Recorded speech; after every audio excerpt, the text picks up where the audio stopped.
Ernakulam RTO ഓഫീസിൽ vigilance raid. ബസിന്റെ പെർമിറ്റുമായി ബന്ധപ്പെട്ട് RTO പണം ആവശ്യപ്പെട്ടെന്ന പരാതിയെ തുടർന്നാണ് പരിശോധന.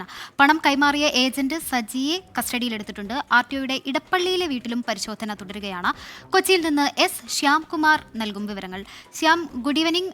എന്ത് വിവരത്തിന്റെ അടിസ്ഥാനത്തിലാണ് ഇങ്ങനെയൊരു റെയ്ഡിലേക്ക് കാര്യങ്ങൾ കടന്നത്? ഇപ്പോഴും റെയ്ഡ് പുരോഗമിക്കുകയാണോ? ഒരു മണിക്കൂറിലധികമായി വിജിലൻസിന്റെ റെയ്ഡ് എറണാകുളം RTO ഓഫീസിലും RTOയുടെ ഇടപ്പള്ളിയിലെ വീട്ടിലുമായി തുടരുകയാണ്. അഴിമതിക്കെതിരായി കഴിഞ്ഞ ഏതാനും നാളുകളായി വിജിലൻസിന്റെ എറണാകുളം യൂണിറ്റിന്റെ ശക്തമായ നടപടികൾ ഉണ്ടായിക്കൊണ്ടിരിക്കുകയായിരുന്നു. അതിന്റെ ഭാഗമായിട്ടാണ് ഇന്ന് എറണാകുളത്തെ മോട്ടോർ വാഹന വകുപ്പിന്റെ അധിപൻ RTOയുടെ വീട്ടിലും ഓഫീസിലും റെയ്ഡ് നടക്കുന്നത്. ബസിന്റെ പെർമിറ്റ് ആവശ്യപ്പെട്ട് വന്നയാളോട് പണവും മദ്യവും ആവശ്യപ്പെട്ടു എന്നുള്ളതാണ് വിജിലൻസിന് ലഭിച്ച വിവരം. ഇതേ തുടർന്ന് ഈ പെർമിറ്റിൻ്റെ പേപ്പറുകൾ നൽകാൻ വന്നയാൾ പണവുമായി വന്നു. തുടർന്ന് ഉദ്യോഗസ്ഥർ ഏജന്റായ സജിയുടെ കൈവശം ഈ പണവും മദ്യവും ഏൽപ്പിക്കാനായി ആവശ്യപ്പെടുകയായിരുന്നു. ഇത് കൈമാറുന്നതിനിടെയാണ് ഈ ഏജന്റിനെ വിജിലൻസ് സംഘം കസ്റ്റഡിയിലെടുക്കുന്നത്.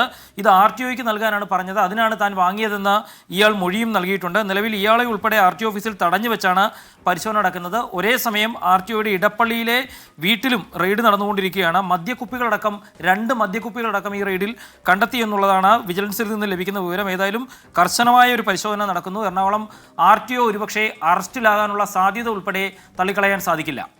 ശരി, ശ്യാംകുമാറാണ് കൊച്ചിയിൽ നിന്ന് വിവരങ്ങൾ നൽകിയത്. നമ്മളെ സിനിമയിലൊക്കെ പറയില്ലേ, ഒപ്പിന് കുപ്പി എന്ന് പറഞ്ഞ പോലെ പണവും ആവശ്യപ്പെട്ടിട്ടുണ്ട്, മദ്യവും ആവശ്യപ്പെട്ടിട്ടുണ്ട്. ബസിന്റെ പെർമിറ്റിന് വേണ്ടിയിട്ടാണ് ഈ RTOനെ സമീപിച്ചത്. അപ്പോൾ RTO അറസ്റ്റിലാവാൻ സാധ്യതയുണ്ടെന്നാണ് ശ്യാംകുമാർ കൊച്ചിയിൽ നിന്ന് വിവരങ്ങൾ നൽകിയത്.